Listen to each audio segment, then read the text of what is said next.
तो गाइस कैसे हैं आप सब लोग। Dark spirit level martial artist के एपिसोड 1 के साथ हाजिर हूँ। तो हर बार की तरह मैं आपको पहले से बता देता हूँ। हो सकता है कि किसी और चैनल ने भी सीरीज को एक्सप्लेन किया हो। अगर आपने पहले से देखा हुआ है तो आप लोग रेस्ट करें, और जिन लोगों ने नहीं देखा हुआ तो वो लोग इस सीरीज को मेरे चैनल पर देख सकते हैं। तो हमारी फर्स्ट एपिसोड का स्टार्ट एक बहुत ही बुरी एंडिंग से होता है, जहाँ पर हमारे हीरो को दिखाया जाता है हमारे हीरो का कजन हमारे हीरो को बहुत ही बुरी तरह से पीट रहा होता है, क्योंकि हमारा हीरो इतना ज्यादा स्ट्रॉन्ग नहीं है। उसकी कल्टीवेशन लेवल काफी ज्यादा लो है, जबकि उसका कजन उससे ज्यादा स्ट्रॉन्ग है। तो हमारे हीरो का नाम लिन फेंग है। वो उसे काफी ज्यादा पीटता है, जिससे वो जख्मी होकर नीचे गिर जाता है। उसका कजिन उसे कहता है अब तुम बहुत ही जल्दी अपने बनाने वाले से मिलने वाले हो, और साथ ही वो अपनी पाम टेक्निक के साथ उसके मुंह पर हाथ रखता है और उसे ग्राउंड के अंदर दंसा देता है। और उसके कजन के इसी अटैक के साथ ही वो वहीं पर बेहोश हो जाता है, क्योंकि उसकी हालत बहुत ज्यादा खराब होती है। तो लिन फेंग के कजन का नाम लिन हैंग होता है। लिन हैंग वहाँ पर जोर जोर से हंसना शुरू कर देता है और कहता है अब जबकि मैंने इस कचरे को रास्ते से हटा दिया है तो मैं लिन हैंग अब अपनी फैमिली का यंग मास्टर बनूंगा और अगला लीडर भी मैं ही बनूंगा। तो इसी स्टोरी के साथ ही हमें जहाँ पर मार्शल आर्ट्स दुनिया के बारे में बताया जाता है कि उस वक्त की मार्शल आर्ट्स की दुनिया में आपके पास मार्शल आर्ट्स होना बहुत ज्यादा जरूरी है। जिसके पास मार्शल आर्ट्स होगी वही सबसे ज्यादा स्ट्रॉन्ग होगा। यहाँ पर स्ट्रॉन्ग कमजोर के ऊपर राज करता है। तो उस वक्त में वहाँ पर मार्शल आर्ट्स की बहुत ज्यादा अहमियत थी। अगर आप कल्टीवेट करने के बाद अपनी मार्शल आर्ट्स की टेक्निक्स को बहुत ज्यादा बढ़ाते हैं, आपके सामने पत्थर की बनी हुई दीवारें भी टिक नहीं पाएंगी। तो भी मार्शल आर्ट्स की विल को मास्टर कर लेता है। Specially dark spirit martial arts को रिवर्स और माउंटेन्स उसके सामने झुकते हैं। यहीं पर हमें 4 टाइप की मार्शल आर्ट स्पिरिट्स के बारे में बताया जाता है। सबसे पहले नेचर टाइप की मार्शल आर्ट स्पिरिट आती है, जिसके अंदर आपकी फायर, वुड, आइस और वाटर आ जाती है। उसके बाद मार्शल आर्ट्स ऑफ वेपन आती है, जिसके अंदर आपके वेपन्स आ जाते हैं, यानी आपकी तलवारें हो गई या फिर भाले हो गए। फिर पावर की मार्शल आर्ट स्पिरिट आती है, जो कि बीस्ट के पास होती है। अगर ये वाली मार्शल आर्ट्स आपके पास होगी तो आप एक बीस्ट जैसी स्ट्रेंथ रख सकते हैं। सबसे लास्ट पर यूनिक टाइप की मार्शल आर्ट स्पिरिट आती है, जो इस दुनिया में बहुत ही कम लोगों के पास होती है। तो यहीं से हमारे हीरो के बारे में बताया जाता है। हमारा हीरो कहता है मेरा नाम लिन फेंग है और इस वक्त मैं अपने मॉडर्न दौर के चाइना में एक स्टूडेंट हूँ, कॉलेज स्टूडेंट हूँ। लेकिन सड़क पार करते हुए अचानक गाड़ी के नीचे आने के बाद वहाँ पर मेरी मौत हो गई थी, और मेरे मरने के बाद मेरी सोल को मिस्टीरियसली यहाँ पर पास्ट की इस दुनिया के अंदर एक लड़के की बॉडी के अंदर डाल दिया गया है, जिसका नाम भी लिन फेंग है। ऐसे लगता है कि जैसे ये मेरा बरसों पुराना कोई जन्म है, जिसके अंदर दोबारा से मुझे जिंदा किया गया है। जिस लिन फेंग की बॉडी के अंदर मेरी सोल को ट्रांसफर किया गया है वो एक बहुत ही वीक सा लड़का है। सभी लोग उसे बहुत ज्यादा बेकार और कचरा समझते हैं। यहाँ पर कहानी कुछ ऐसी है। कहानी की शुरुआत में जिस लिन फेंग को उसके कजन ने मार दिया था, उस लिन फेंग की बॉडी के अंदर एक मॉडर्न वर्ल्ड का लिन फेंग आ जाता है। उसकी सोल उसकी बॉडी के अंदर आके दोबारा रीइंकार्नेट होती है। वो मॉडर्न वर्ल्ड का लिन फेंग यहाँ पर इस लिन फेंग की आइडेंटिटी लेने के बाद यहाँ पर अपनी स्ट्रेंथ को आगे बढ़ाएगा और वही इस कहानी का हीरो बनेगा। नेक्स्ट सीन हमारा लिन फेंग के घर का दिखाया जाता है। लिन फेंग वहाँ पर कजन से मार खाने के बाद कोमा में चला जाता है। कुछ लोग उसे उठाकर उसके घर ले आते हैं। लिन फेंग की आंख खुलती है तो वो अपने बिस्तर पर होता है। वो सामने की तरफ देखता और कहता है मेरा घर तो बिल्कुल भी ऐसा नहीं दिखता, ये मैं कौन सी जगह पर आ गया हूँ। साथ ही उसे याद आता है कि मैं तो एक गाड़ी के नीचे आ गया था, मैं तो वहाँ पर मर गया था, फिर मैं यहाँ पर इस जगह पर कैसे हूँ। उसी वक्त उसे याद आता है हो सकता है कि मैं यहाँ पर इस बॉडी के अंदर रीइंकार्नेट हुआ हूँ। फिर थोड़ी देर में उसे इस सारी बात की समझ आ जाती है, जहाँ पर जो कुछ भी हुआ है। वो लिन फेंग की बॉडी को देखकर कहता है इसकी मेमोरीज के मुताबिक ये लड़का एक बहुत ही बेकार और कमजोर सा लड़का है, यानी कि इस दुनिया के लोगों के लिए ये कचरे से ज्यादा कुछ भी नहीं। लेकिन अब जबकि मेरी सोल इसकी बॉडी के अंदर है तो मुझे लगता है कि इस लड़के की किस्मत चमकने वाली है। लिन फेंग अपनी बॉडी से कहता है पिछली बार तो तुम अपने कजन से मार खाने के बाद वहाँ पर मर गए थे, लेकिन इस बार अब जबकि मैं तुम्हारी जगह पर हूँ, मैं तुम्हें यकीन दिलाता हूँ कि मैं तुम्हारी बॉडी का बहुत ही अच्छे से ध्यान रखूंगा, क्योंकि इस दुनिया में सिर्फ पावर ही तुम्हें बचा सकती है। अगर तुम स्ट्रॉन्ग हो तो सभी लोग तुम्हारी रिस्पेक्ट करेंगे। तुम्हारे पास पावर होनी चाहिए। इसके पास पावर है, वो दुनिया पर राज कर सकता है। साथ ही वो अपनी बॉडी के अंदर से अपनी स्पिरिचुअल पावर को रिलीज कर रहा होता है। लिन फेंग कहता है इस दुनिया में मुझे स्ट्रॉन्ग बनने के लिए अपनी कल्टीवेशन को बढ़ाना होगा और मार्शल आर्ट्स की मार्शल स्पिरिट को बहुत ज्यादा इंक्रीज करना होगा ताकि मेरा लेवल अप हो सके। लिन फेंग कहता है यहाँ पर हमारे पास सिर्फ मार्शल आर्ट्स की टेक्निक्स और साथ में स्पिरिचुअल पावर का होना काफी नहीं है, बल्कि हमारा हौसला और हमारी विल पावर ज्यादा होनी चाहिए, क्योंकि पुराने वाले लिन फेंग के पास बिल्कुल भी नहीं थी। लेकिन अब जबकि इसकी बॉडी के अंदर मैं हूँ तो अब ये भी बहुत ही जल्दी बदल जाएगा। दुनिया को एक बहुत ही स्ट्रॉन्ग लिन फेंग दिखाई देगा। तो इस लड़के की मेमोरीज है, और दूसरा मैं जिस मॉडर्न दुनिया से आया हूँ वो दुनिया भी सारी की मेमोरीज भी मेरे पास है। मैं दोनों की नॉलेज को यूज करते हुए यहाँ पर अपनी मार्शल आर्ट्स की कल्टीवेशन को बढ़ा सकता हूँ। तो लिन फेंग उठकर खड़ा हो जाता है तो उसकी बॉडी के अंदर से आने वाले लिन फेंग की मार्शल स्पिरिट बाहर निकलती है। लिन फेंग इस बात से बहुत ज्यादा हैरान होता है और कहता है ये क्या मेरी बॉडी के अंदर से मार्शल स्पिरिट बाहर निकल रही है। साथ ही वो कहता है नहीं, ये मेरी बॉडी से निकल नहीं रही बल्कि मेरी बॉडी के अंदर ऐड हो रही है। ये ये पुराने लिन फेंग की मार्शल स्पिरिट है। लगता है कि मेरी सोल इसकी बॉडी के साथ मर्ज कर रही है। तो इसकी बॉडी के अंदर जो स्पिरिचुअल एनर्जी थी वो मुझे अपने ओनर के तौर पर एक्सेप्ट कर रही है। फिर साथ ही हमारे लिन फेंग की बॉडी के अंदर से उसकी अपनी स्पिरिट पावर रिलीज होती है जो कि डार्क स्पिरिट होती है। कि पूरी बॉडी वहाँ पर डार्क कलर के ऑरा से कवर हो जाती है। यहाँ पर दोनों स्पिरिट्स के रिलीज होने के बाद लिन फेंग सामने की तरफ देखता है तो उसे पुराने लिन फेंग की मार्शल स्पिरिट दिखाई देती है जो कि एक स्नेक टाइप की मार्शल स्पिरिट होती है। लिन फेंग कहता है ये तो बस एक छोटा सा स्नेक है, हालांकि इसके पास बीस्ट टाइप की स्पिरिट है लेकिन ये बहुत ज्यादा कमजोर है, इसी वजह से इसे कचरा कहा जाता रहा है। और इस वक्त मेरी बॉडी के पीछे जो ब्लैक कलर की स्पिरिट है, लगता है कि ये मेरी नई स्पिरिट है, वो मेरी अपनी स्पिरिट है। इसको देखकर ही लगता है कि ये बहुत ज्यादा खतरनाक किस्म की स्पिरिचुअल पावर है और ये एक यूनिक पावर है। मैं इसको आज के पास डार्क स्पिरिट पावर कहा करूंगा। तो लिन फेंग जल्दी से अपने कपड़े पहन लेता और कहता है तो इसका मतलब तो ये है कि आज के बाद मेरे पास दो स्पिरिट्स हैं। तो पुराने वाले लिन फेंग की स्नेक टाइप की स्पिरिट है और मेरी यूनिक पावर जो कि डार्क स्पिरिट है। तो लिन फेंग अपने कपड़े पहनने के बाद अपने रूम से बाहर निकलता है। तो जैसे ही वो घर से बाहर निकलता है तो सामने उसका ट्रेनिंग ग्राउंड होता है। लिन फेंग कहता है तो मेरी पुरानी बॉडी के मालिक का ये ट्रेनिंग ग्राउंड है, वो यहीं पर अपनी ट्रेनिंग किया करता था। वहाँ पर काफी बड़े बड़े पिलर्स लगे होते हैं जिनके साथ वो ट्रेनिंग किया करता था। लिन फेंग कहता है टाइमिंग बहुत ज्यादा अच्छी है, ऐसे भी मैं अपनी नई डार्क स्पिरिट को यहाँ पर ट्राई करना चाहता हूँ कि मेरी डार्क स्पिरिट के साथ मेरी स्पिरिट पावर कितनी ज्यादा बढ़ गई है। लिन फेंग की फैमिली में एक बहुत ही स्पेशल टेक्निक है जिसका नाम 9 हैवी वेव्स है। 9 हैवी वेव्स टेक्निक को यूज करते हुए अपनी पाम को सामने की तरफ करता है, उसके अंदर से बहुत सारी स्पिरिट एनर्जी रिलीज होती है। सामने जितने भी पिलर्स होते हैं वो सारे के सारे स्टोन पिलर्स वहीं पर टूट जाते हैं। वहाँ पर एक जबरदस्त धमाका होता है। लिन फेंग बहुत ज्यादा खुश हो जाता है और कहता है ये तो बिल्कुल भी बुरा नहीं है, मुझे ये बहुत ज्यादा पसंद आया। कि मैंने प्रिडिक्ट किया था मेरी पावर वाकई में बढ़ चुकी है। इस वक्त मैं अपने 7th लेवल पर पहुंच चुका हूँ, यानी कि आज के बाद कोई भी यहाँ पर मुझे कचरा नहीं कहेगा। तो लिन फेंग अभी वहीं पर खड़ा होता है कि उसी वक्त पीछे से उसके फादर निकलते हैं और उसे कहते हैं बेटे तुम यहाँ पर क्या कर रहे हो, तुम्हारी बॉडी अभी पूरी तरह से हील नहीं हुई, तुम्हें वापस जाकर अपने रूम में रेस्ट करनी चाहिए। लिन फेंग उसे कहता है फादर आपको परेशान होने की जरूरत नहीं है, मेरी बॉडी पूरी तरह से ठीक हो चुकी है, अब मुझे और ज्यादा बिस्तर के ऊपर रेस्ट करने की जरूरत नहीं है। फादर उसे कहते हैं मुझे इस बात से बहुत ज्यादा खुशी हुई, तुम्हारी बॉडी के ऊपर काफी गहरे जख्म थे लेकिन वो बहुत ही जल्दी हील हो गए। फादर उसे कहते हैं मुझे लगता है कि तुम्हारे साथ ये जो भी हादसा हुआ है ये सब कुछ तुम्हारे उन दोनों कजिन्स ने किया होगा। क्या उन दोनों के अलावा यहाँ पर और कौन हो सकता है जो तुम्हें मारना चाहता है? मुझे तो लगता है कि वो वाकई में तुम्हें वहाँ पर मारना चाहते थे लेकिन वो अपने मकसद में कामयाब नहीं हो सके। लिन फेंग अपने फादर से कहता है फादर आपको मेरे लिए ज्यादा परेशान होने की जरूरत नहीं है, अब जबकि मैं बिल्कुल ठीक हो चुका हूँ, मेरे साथ जिसने भी ये सब कुछ किया है मैं उसको खुद ही संभाल लूंगा, आपका बेटा अब बड़ा हो चुका है। फादर भी उसकी बात सुनने के बाद काफी ज्यादा हैरान होती है और कहती है इसको देखकर ही महसूस हो रहा है जैसे कि मेरा बेटा काफी ज्यादा चेंज हो चुका है, ये पहले से बहुत ज्यादा स्ट्रॉन्ग लग रहा है। फादर सोच रहे होती है अगर वाकई में इस हादसे के बाद मेरा बेटा पहले से स्ट्रॉन्ग हो गया है, मुझे लगता है कि इसके ऊपर जो अटैक हुआ है वो इतना भी बुरा नहीं था, ये मेरे लिए एक ब्लेसिंग से कम नहीं है। फिर साथ ही फादर की नजर वहाँ पर स्टोन पिलर्स के ऊपर पड़ती है, वो उसे कहते हैं लिन फेंग यहाँ पर इन सारे स्टोन पिलर्स के साथ क्या हुआ, ये सारे के सारे गिर कैसे गए? लिन फेंग स्टोन पिलर्स की तरफ देखकर अपने फादर से कहता है फादर इसके लिए भी आपको परेशान होने की जरूरत नहीं है, मुझे लगा शायद मेरी स्पिरिट पावर बढ़ गई है, इसी वजह से मैं यहाँ पर आकर ट्रेनिंग कर रहा था और ट्रेनिंग के दौरान ये सारे स्टोन पिलर्स गिर गए और टूट गए। फादर उसकी बात सुनने के बाद फिर से सोच रहे होते हैं सारे पिलर्स को तोड़ना कोई आसान काम नहीं है, मुझे लगता है कि इसने यहाँ पर जो ब्लास्ट किया है अंदर 7000 पाउंड की पावर तो जरूर होगी, इसका मतलब यह है कि मेरा बेटा 7th की लेयर तक पहुँच चुका है। लेकिन अचानक से ऐसा कैसे हो सकता है? मार खाकर वापस आने से पहले तक तो ये काफी लंबे अरसे तक 5th लेवल तक अटका रहा है, इसी वजह से सभी लोग इसको कचरा समझ रहे थे।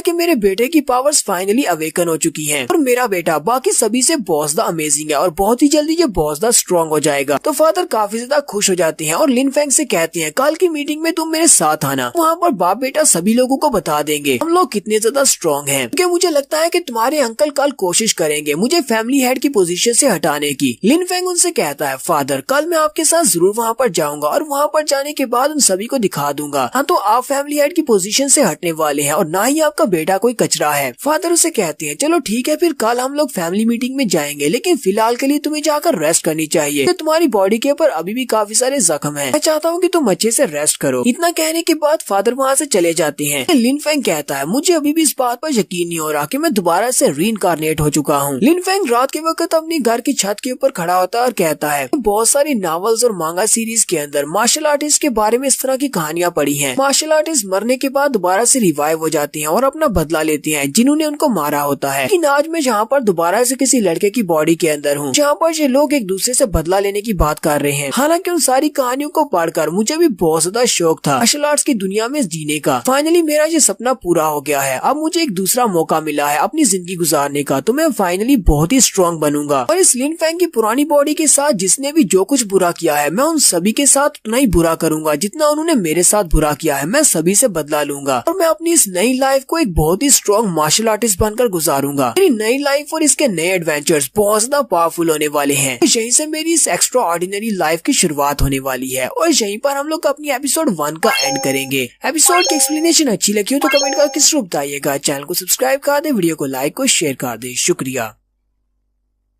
हेलो गाइस, कैसे हैं आप सब लोग। डार्क स्पिरिट की सेकंड एपिसोड के साथ हाजिर हूं। तो लास्ट एपिसोड के एंड पे हमने देखा था लिन फैंग एक नई बॉडी के अंदर आ चुका है जिसका नाम भी लिन फैंग था, लेकिन अब उसके पास डबल स्पिरिट है। एक उसकी अपनी डार्क स्पिरिट है और दूसरी पुरानी बॉडी की अपनी स्पिरिट है जो कि स्नेक टाइप की स्पिरिट है, यानी कि अब उसकी स्ट्रेंथ बहुत ज्यादा बढ़ने वाली है। पिछली एपिसोड में उसके फादर ने उसे कहा था कि कल फैमिली की मीटिंग में तुम मेरे साथ चलना। तो इस एपिसोड की शुरुआत में वो दोनों फैमिली मीटिंग में जाते हैं क्योंकि फैमिली के बाकी के सारे मेंबर्स भी वहीं पर होते हैं और उन सभी को अच्छी तरह से पता होता है कि लिन के बेटे लिन फैंग को उसके कजिन्स ने बहुत ही बुरी तरह से पीटा था और अधमरी हालत में सेक्टर से उसे वापस लाया गया था। यहाँ पर मार्शल आर्ट्स की दुनिया में अगर किसी को अधमरी हालत में जिंदा वापस लाया जाए तो ये बहुत बड़ी रिग्रेट और शेम की बात है। कोई भी ऐसा नहीं चाहेगा। यहाँ पर मार्शल आर्ट्स की दुनिया में आप लोग फाइट करते हुए मरना तो पसंद करेंगे लेकिन जख्मी होकर घर वापस आना नहीं पसंद करते। वो सभी लोग यहाँ पर इन दोनों के बारे में बातें कर रहे होते हैं। वो लोग कहते हैं लिन हाई को तो जरा भी शर्म नहीं आती, वो अपने बेटे को यहाँ पर लेकर आ गया है। कुछ दिन पहले यूनहाई सेक्टर के कुछ लड़के लिन हाई के बेटे लिन फैंग को अधमरी हालत में उठाकर वापस लेकर आए थे। इस बार की फैमिली मीटिंग में लिन फैमिली के दोनों बड़े एल्डर्स भी हैं। लगता है आज की मीटिंग में यहाँ पर डिसाइड होने वाला है कि नया फैमिली का हेड कौन बनेगा। सेकंड अंकल हमेशा से ऐसा चाहते थे कि वो लिन हाई को हटाकर उसकी जगह पर फैमिली के हेड बन जाएं और आज वो यहाँ पर इस बात को मुद्दा बनाएंगे। लिन फैंग जो कि अपने फादर के पीछे पीछे चल रहा होता है, वहीं पर उसका कजन भी खड़ा होता है। वो उसे कहता है कमीने कहीं के तुम अभी तक जिंदा हो, तो वाकई में बहुत ज्यादा लकी हो। हालांकि तुम सिर्फ एक कचरे हो लेकिन अभी तक जिंदा हो। लेकिन जरा तुम्हारी हिम्मत तो देखो, तुम्हें तो शर्म आनी चाहिए। यहाँ पर आते हुए तुम सभी एल्डर्स के सामने यहाँ पर कैसे आ सकते हो। तुमने हमारी लिन फैमिली के नाम पर दाग लगा दिया है। तो उसके इस कजन का नाम लिन जुन होता है। लिन फैंग उसे कहता है अगर तुमने एक और लफ्ज कहा तो उसके बाद मैं तुम्हें दिखाऊंगा कि मैं कचरा हूँ या क्या हूँ। फादर उसे कहते हैं बेटा तुम्हें इसके साथ बहस करने की जरूरत नहीं है। जैसा कि तुम देख सकते हो कि तुम्हारे कजन लिन जुन के अंदर जरा भी तमीज नहीं है। इतने सारे एल्डर्स और अंकल्स के होते हुए वो यहाँ पर तुमसे बहस कर रहा है। इसकी तरह नहीं बनना, चुपचाप मेरे साथ आ जाओ। आज फैमिली मीटिंग में वैसे भी मैं सभी के मुंह बंद करवा दूंगा। लिन फैंग अपने फादर से कहता है ठीक है फादर, और वो उनके पीछे चल पड़ता है। वो सभी लोग जैसे वहाँ पर जाकर बैठ जाते हैं तो फैमिली के जो थर्ड अंकल होते हैं यानी लिन फैंग के तीसरे अंकल होते हैं वो उठकर खड़े होते हैं और कहते हैं यहाँ पर हमारी फैमिली के जितने भी एल्डर्स हैं मैं उन सभी को बता दूं, कुछ दिन पहले यूनहाई सेक्टर के लोग हमारे पास आए थे और वो वहाँ से लिन फैंग को उठाकर लाए थे। लिन फैंग ने वहाँ पर बहुत ही बुरी तरह से मार खाई थी। इतनी सारी मार खाने के बाद वो कोमा की हालत में था। क्या आपको पता है कि इसकी वजह से हमारी लिन फैमिली के नाम पर एक दाग लग गया है। ये हमारे लिए बहुत ही बड़ी डिस्ग्रेस की बात है। इसलिए मैं यहाँ पर आप सभी के सामने ये प्रस्ताव रखना चाहता हूँ कि लिन फैंग को फैमिली से बेदखल कर दिया जाए, इसे फैमिली से निकाल दिया जाए, ये इस लायक नहीं है। लिन फैंग के फादर उठकर खड़े हो जाते हैं और उसे कहते हैं थर्ड ब्रदर बस बहुत हो गया, तुम ऐसा नहीं कह सकते। तुम ये बात अच्छी तरह से जानते हो कि फैमिली का हेड इस वक्त मैं हूँ। फैमिली का हेड होने के नाते अपनी फैमिली के बारे में जो भी डिसाइड करना है वो मैं डिसाइड कर सकता हूँ। तुम्हें मेरे बेटे के बारे में फैसला लेने की जरूरत नहीं है। जाओ और जाकर चुपचाप अपनी सीट पर बैठ जाओ। तो यहीं पर फादर के साथ ही लिन फैंग के बड़े अंकल भी बैठे होते हैं। ये टोटल 3 भाई हैं। भाई का नाम लिन बा होता है। लिन बा उसे कहते हैं हाँ ये बात हम सभी लोग अच्छी तरह से जानते हैं कि तुम्हें फैमिली का हेड बनाया गया है, लेकिन तुम थर्ड ब्रदर से इस तरह बात नहीं कर सकते। वो भी क्लैन का एक लीडर है, वो भी यहाँ पर क्लैन को रिप्रेजेंट कर रहा है। तुम्हारे बेटे की वजह से हमारे पूरे क्लैन को नुकसान पहुँचा है, हमारी इज्जत दाव पर लगी है। लिन फैंग के फादर उसे कहते हैं तुम तो बस यहाँ पर मेरी फैमिली हेड की पोजीशन लेना चाहते हो, इसलिए तुम सभी लोगों ने मिलकर ये प्लान बनाया है। तो तुम्हें लगता है कि मुझे इस सब के बारे में नहीं पता कि ये सारा तुम्हारा अपना प्लान है। लिन फैंग के फादर जल्दी से उठकर बाहर निकल आते हैं और उसे कहते हैं चलो ठीक है मैं तुम्हारे इस प्लान को पूरा करने में तुम्हारा साथ देता हूँ। क्यों ना हम दोनों यहाँ पर एक फाइट करें, जो भी हम में से जीतेगा नया फैमिली का हेड बन जाएगा और जो हारेगा उसे यहाँ से जाना पड़ेगा। और उसके बाद जब मैं इस फाइट को जीत जाऊंगा कोई भी यहाँ पर अपनी बकवास नहीं करेगा, सभी लोग अपने मुंह बंद रखेंगे। थर्ड ब्रदर भी जल्दी से बाहर निकल आते हैं और कहते हैं हाँ क्यों नहीं, क्या तुम्हें लगता है कि मैं अपने छोटे भाई से डरता हूँ? ठीक है हम लोग फाइट करते हैं। वहीं पर फैमिली के एल्डर्स भी खड़े होते हैं। एक एल्डर बड़े एल्डर से कहते हैं, एल्डर लिन हाई को लगता है कि ये बहुत ज्यादा स्ट्रॉन्ग है, ये जहाँ पर किसी को भी चैलेंज कर सकता है, जहाँ तक कि इसने अपने बड़े भाई को भी चैलेंज कर दिया। लगता है कि हमें इसे एक अच्छा सबक सिखाना चाहिए। ग्रैंड एल्डर उनसे कहते हैं, मुझे तो नहीं लगता कि इसे सबक सिखाने की जरूरत है, जबकि ये दोनों जहाँ पर फाइट करने वाले हैं, जो भी इनमें से जीतेगा उसे हम लोग नया फैमिली का हेड बना देंगे। लिन हाई के लिए इतनी ही सजा काफी रहेगी। वो सभी लोग चुपचाप वहाँ पर इस फाइट को देखने के लिए रेडी हो जाते हैं, लेकिन उसी वक्त लिन हाई अपनी पावर्स को रिलीज करते हैं और उनकी बॉडी के अंदर से बहुत सारी आइस स्पिरिट निकलती है, क्योंकि इनके पास नेचर टाइप की स्पिरिट एनर्जी है। लिन हाई जैसे वहाँ पर अपनी आइस स्पिरिट को रिलीज करते हैं तो वो सिर्फ एक ही अटैक के साथ अपने बड़े भाई को वहाँ पर एक बड़े से आइस क्रिस्टल में जमा देते हैं और वो भी वहाँ पर चिल्लाना शुरू कर देते हैं। थर्ड ब्रदर कहते हैं, ऐसा कैसे हो सकता है, इसका आइस स्पिरिट तो पहले से बहुत ज्यादा स्ट्रॉन्ग हो चुकी है। साथ ही लिन हाई अपनी आइस के क्रिस्टल को तोड़ते हैं। उसके थर्ड ब्रदर काफी ज्यादा जख्मी हो जाते हैं, उनके मुंह से ब्लड निकल रहा होता है, तो वहीं पर नीचे गिर जाते हैं। गिरने के बाद लिन बाओ से कहते हैं, सेकंड ब्रदर मैंने तो ऐसा सोचा भी नहीं था कि तुम्हारी कल्टीवेशन इतनी ज्यादा बढ़ चुकी है, तुम तो बहुत ज्यादा स्ट्रॉन्ग हो चुके हो। बाकी के सभी लोग भी बातें करना शुरू कर देते हैं और कहते हैं, फैमिली हेड को सिर्फ एक ही स्ट्राइक लगी अपने थर्ड ब्रदर को हराने के लिए, उन्होंने अपने बड़े भाई को सिर्फ एक ही अटैक के साथ हरा दिया। इसका मतलब ये है कि फैमिली हेड बहुत ज्यादा स्ट्रॉन्ग है। ग्रैंड एल्डर भी उनकी पावर्स को देखने के बाद कहते हैं, लिन हाई ने अपने आइस बाउंड स्किल को 8वें लेवल तक कल्टीवेट कर लिया है, ये तो काफी ज्यादा स्ट्रॉन्ग हो चुका है। लिन हाई वहाँ पर अपने भाई को हराने के बाद ग्रैंड एल्डर से कहते हैं, एल्डर्स प्लीज आप अपनी इस मीटिंग को कंटिन्यू करें। ग्रैंड एल्डर उसे कहते हैं, लिन हाई तुम्हें यहाँ पर इतना ज्यादा सीरियस होने की जरूरत नहीं है, हमारी मीटिंग तो यहाँ पर खत्म हो चुकी है। जैसा कि सैम फैमिली के सभी लोगों ने ये सब कुछ देख लिया है कि तुम आज भी उतने ही स्ट्रॉन्ग हो जितने पहले कभी स्ट्रॉन्ग हुआ करते थे। तो तुमने यहाँ पर अपनी पावर दिखाकर सभी फैमिली मेंबर्स को मोटिवेट किया है कि सभी को तुम्हारी तरह अपनी कल्टीवेशन को बढ़ाना चाहिए। ये मीटिंग यहीं पर खत्म करते हैं, सभी ने ये सब कुछ देख लिया है, ये सभी लोग जा सकते हैं। मास्टर लिन हाई कहते हैं, ठीक है ग्रैंड एल्डर, तो मैं सबसे पहले यहाँ से जाना चाहूंगा। वो जैसे ही नीचे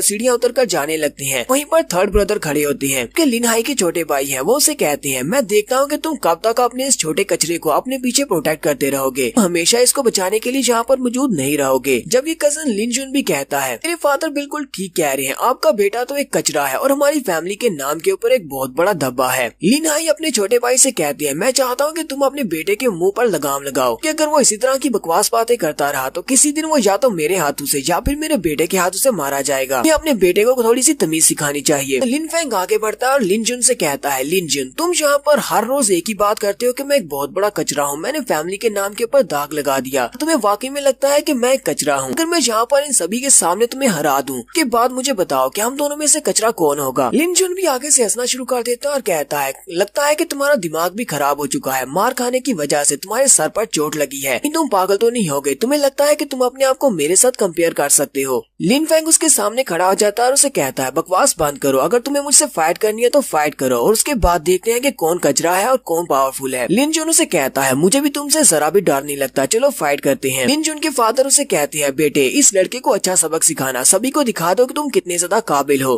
लिन जुन लिन फैंग से कहता है, लिन फैंग हम दोनों यहाँ पर एक बैट लगाते हैं, मैं तुम्हें 3 पंचेस मारूंगा, अगर तुमने मेरे 3 पंचेस को ब्लॉक कर लिया मैं हार जाऊंगा। बाद में तुम ऐसा ना कहो कि मैं तुम्हें चांस नहीं दे रहा, इसलिए मैं तुम्हें ये मौका दे रहा हूँ। लिन फैंग उसकी बात सुनने के बाद कहता है, चलो मैं भी तुम्हें यहाँ पर एक मौका देता हूँ, तुम्हें सिर्फ मेरे एक ही पंच को ब्लॉक करना होगा, अगर तुमने मेरे एक पंच को ब्लॉक कर लिया तो मैं हार जाऊंगा। सुनने वाले भी बहुत ज्यादा हैरान हो जाते हैं और कहते हैं, कहीं ये लिन फैंग पागल तो नहीं हो गया? लगता है कि इसके सर पे कुछ ज्यादा ही गहरी चोट लगी है, लगता है कि ये लिन जुन को सिर्फ एक ही पंच के साथ हरा सकता है। लिन जुन बहुत ज्यादा गुस्सा आ जाता है और उसे कहता है, तुम्हारी हिम्मत कैसे हुई यहाँ पर सभी लोगों के सामने मेरी इंसल्ट करने की, जबकि तुम भी ये बात अच्छी तरह से जानते हो कि तुम एक पंच के साथ मुझे नहीं हरा सकते। तुमने यहाँ पर सभी के सामने मेरी इंसल्ट किया, इसलिए तो आज मैं तुम्हें यहाँ पर नहीं छोड़ूंगा, मैं तुम्हें मारने वाला हूँ। जबकि हमारा लिन फैंग जल्दी से अपने पंच के ऊपर अपनी डार्क स्पिरिट को रिलीज करता है और उसे कहता है, चलो ठीक है अब फाइट करते हैं, और वो दोनों ही अपनी अपनी स्पिरिट पावर्स को रिलीज करते हैं। जैसे ही वो वहाँ पर अपनी स्पिरिट पावर्स को रिलीज करते हैं, लिन फैंग सामने की तरफ अपने हाथ को करते हुए अपनी 9 हैवी वेव्स टेक्निक को यूज करता है, और लिन फैंग की उस डार्क स्पिरिट की वजह से उसकी 9 हैवी वेव्स की टेक्निक बहुत ज्यादा पावरफुल हो जाती है, उसकी पाम की से बहुत सारी एनर्जी निकलती है। लिन जुन ये देखने के बाद बहुत ज्यादा घबरा जाता है और कहता है, मुझे इतना ज्यादा प्रेशर क्यों महसूस हो रहा है, जैसे कि ये मुझे पूरे का पूरा निगल जाएगा। लिन फैंग की ब्लैक एनर्जी उसकी चेस्ट के ऊपर आकर टकराती है और उसी के साथ ही लिन जुन पीछे की तरफ गिर जाता है और जोर जोर से चिल्लाना शुरू कर देता है, साथ ही उसके मुंह से ब्लड निकल रहा होता है क्योंकि वो बहुत ज्यादा जख्मी हो जाता है। देखने वाले भी बहुत ज्यादा हैरान होते हैं और बातें कर रहे होते हैं कि यहाँ पर लिन फैंग ने सिर्फ एक ही पंच के साथ लिन जुन को हरा दिया है, जिसका लेवल उससे अप है। क्या ये वाकई में लिन फैमिली का वही कचरा है जिसके बारे में हम लोग रोज बातें करते हैं कि ये फैमिली के नाम पर एक दाग है? लिन जुन भी मार खाने के बाद कहता है, तुम तो सिर्फ 5th लेयर पर थे, तुम अपनी 5th की लेयर से आप कैसे हुए? हमारे पास इतनी ज्यादा स्ट्रेंथ कैसे हो सकती है?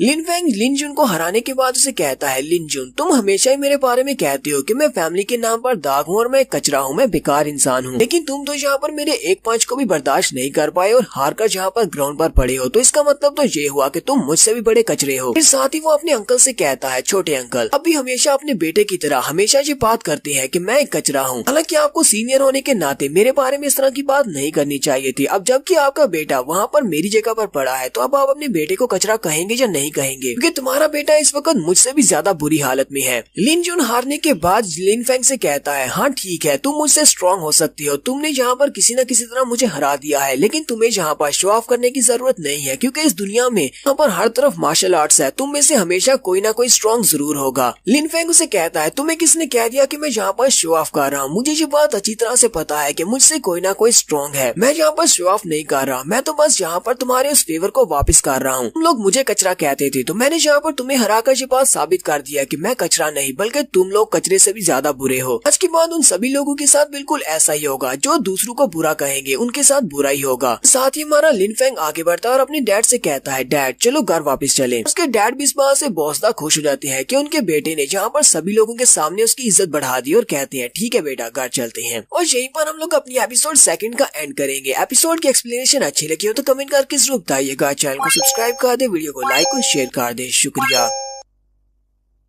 तो गाइस कैसे हैं आप सब लोग? Dark spirit level martial artist के एपिसोड 3 के साथ हाजिर हूँ। अगर आप मेरे चैनल पर नए हैं और अभी तक चैनल को सब्सक्राइब नहीं किया हुआ तो जल्दी से चैनल को सब्सक्राइब कर दे, वीडियो को लाइक और शेयर कर दे। शुक्रिया। तो लास्ट एपिसोड के एंड पे हमने देखा था लिन फेंग अपने कजन को हराने के बाद वहाँ पर उन सभी को दिखा देता है कि वो कितना स्ट्रॉन्ग है। उन सभी को ये भी बता देता है कि आज के बाद जो भी बुरा करेगा उसके साथ बुरा ही होगा। वो अपने फादर से कहता है, फादर चलो यहाँ से चलते हैं। और फादर इस बात से बहुत ज्यादा खुश होते हैं। वो अपने बेटे को देख देख कर फख्र महसूस कर रहे होते हैं। वो उसकी तरफ देखते हैं और कहते हैं, मेरा बेटा तो एक फिलोसोफर बन चुका है। यानी इसने ये लफ्ज कहाँ से सीखा है कि जो बुरा करेगा उसके साथ बुरा होगा। लगता है कि मेरा बेटा बड़ा हो गया है। ना सिर्फ इसने यहाँ पर अपनी कल्टीवेशन को बढ़ाया है और इसकी स्ट्रेंथ बढ़ी है, बल्कि इसकी नॉलेज भी काफी ज्यादा बढ़ चुकी है। एक बार इसकी बॉडी के अंदर जो इसकी स्नेक मार्शल आर्ट स्पिरिट है वो अवेकन हो जाए, फिर इसके बाद इसे पता चलेगा कि इसको कितना बड़ा तोहफा मिला है। इसके पास जो नेचर टाइप की स्नेक मार्शल आर्ट स्पिरिट है वो इसको इसकी माँ से मिली है और इसकी माँ एक बहुत ही स्ट्रॉन्ग वॉरियर थी। तो वो दोनों बाप बेटा फैमिली मीटिंग से वापस आते हैं। वापस आने के बाद लिन फेंग अपने फादर से कहता है, फादर मैं अपने सेक्टर में वापस जाना चाहता हूँ, वहाँ पर जाकर अपनी कल्टीवेशन को बढ़ाऊंगा। फादर उसे कहते हैं, लेकिन तुम्हें यूनाइट सेक्टर में वापस जाने की क्या जरूरत है? वहाँ पर जाने के बाद तुम फिर से अकेले हो जाओगे, यहाँ पर रहकर मेरी नजरों के सामने भी तो कल्टीवेट कर सकते हो। लिन फेंग अपने फादर से कहता है, फादर कुछ चीजें ऐसी हैं जिनको अवॉइड नहीं किया जा सकता। अगर मैं यहाँ पर घर पे रहकर कल्टीवेट करूंगा तो इन सभी लोगों के मुंह बंद नहीं होंगे। ये सभी लोग आपको बातें सुनाएंगे कि मैं अपने फादर के शेल्टर में छुपा हुआ हूँ। भी लोग मुझे अभी भी कमजोर समझेंगे। मैं बाहर निकलकर दुनिया को देखना चाहता हूँ और वहाँ पर जाकर कल्टीवेट करूंगा और स्ट्रॉन्ग बनूंगा।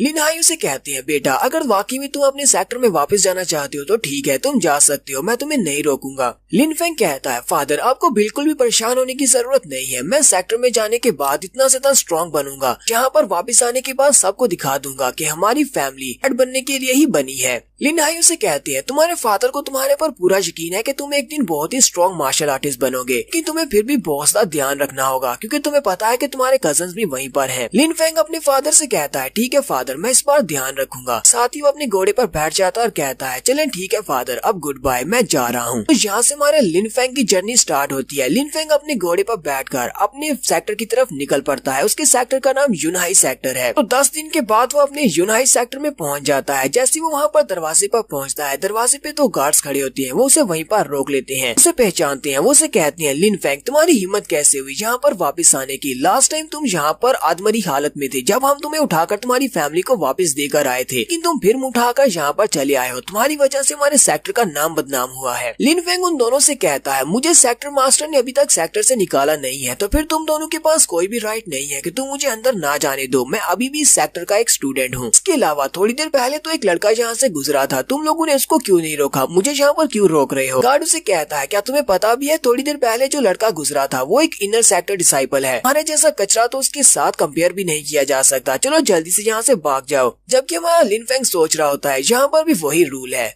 स्ट्रॉन्ग हमेशा कमजोर को बुली करता है। लगता है कि मैं बहुत ज्यादा कमजोर हूँ, इसी वजह से ये सब कुछ मेरे साथ ऐसे कर रहे हैं। जल्दी से अपनी डार्क स्पिरिट को रिलीज करता है, अपने हाथ को सामने की तरफ करते हुए अपनी हैवी वेव टेक्निक को रिलीज करता है और उन दोनों गार्ड्स के ऊपर अटैक करते हुए उन्हें वहीं पर नीचे फेंक देता है। वो दोनों भी बहुत ज्यादा हैरान होते हैं और मार खाने के बाद वहीं पर गिर जाते हैं। लिनफेंग उन दोनों से कहता है, शुक्र करो कि इस वक्त मैं इस मूड में नहीं हूँ, तुम दोनों की जान लूं, इसलिए तुम दोनों को जिंदा छोड़ देता हूँ। अगली बार मेरे सामने इस तरह बिहेव मत करना, क्योंकि अगली बार मैं तुम्हारे पर जरा भी तरस नहीं खाऊंगा। मैं तुम्हारे हाथ पांव काट दूंगा, यहाँ पर तुम्हारी कल्टीवेशन को सील कर दूंगा। तो हमारा लिनफेंग यहाँ पर दरवाजे से एंटर होने के बाद सीधा हमारी बुक पेविलियन की तरफ जाता है। यहाँ पर लाइब्रेरी के अंदर मार्शल आर्ट्स के बहुत सारे टेक्निक्स और किताबें रखी हुई है। वहीं पर स्टार पेविलियन के बाहर एक एल्डर खड़े होते हैं। लिनफेंग वहीं पर जाकर अपने घोड़े को रोकता है और उस एल्डर के सामने खड़ा होकर कहता है, ग्रीटिंग्स एल्डर, मेरा नाम लिनफेंग है और मैं यहाँ पर स्टार पेविलियन में अपने लिए सूटेबल मार्शल आर्ट्स की टेक्निक्स लेने के लिए आया हूँ। वो एल्डर उसे देखते ही कहते हैं, तो इस वक्त तुम अपनी 7th की लेयर पर हो। क्योंकि तुम 7th की लेयर पर हो इसलिए तुम स्टार पेविलियन के फर्स्ट लेवल को ही यूज कर सकते हो। सेकंड लेवल पर जाने की तुम्हें इजाजत नहीं है। फर्स्ट लेवल में जाओ और वहाँ से अपने लिए सिर्फ 2 ही कल्टीवेशन की बुक्स को लेना, ज्यादा मत लेना। अपने लिए मार्शल आर्ट्स की बुक्स को पिक करने के बाद वापस मेरे पास आना। लिनफेंग भी इस बात से काफी ज्यादा हैरान होता है और कहता है, लगता है कि एल्डर काफी ज्यादा पावरफुल है। लिनफेंग कहता है, मेरी मॉडर्न लाइफ में मुझे एक टीवी शो याद है, एक मूवी के अंदर इस तरह के एक एल्डर होते हैं जो कि हर वक्त शराब पीते रहते हैं, लेकिन असल में वो बहुत ही महान मास्टर होते हैं। लगता है कि ये भी उसी तरह का एक महान मास्टर है जो कि यहाँ पवेलियन के बाहर बैठा है। इसने देखते ही पहचान लिया कि मैं इस वक्त अपनी 7th की लेयर पर हूँ। मुझे इसकी रिस्पेक्ट करनी चाहिए क्योंकि मुझे हो सकता है कि इससे काफी सारे टिप्स मिल सके, क्योंकि ये मास्टर बहुत ज्यादा स्ट्रॉन्ग हो सकता है। यहाँ पर इस पूरे के पूरे मार्शल आर्ट स्क्रॉल की बिल्डिंग को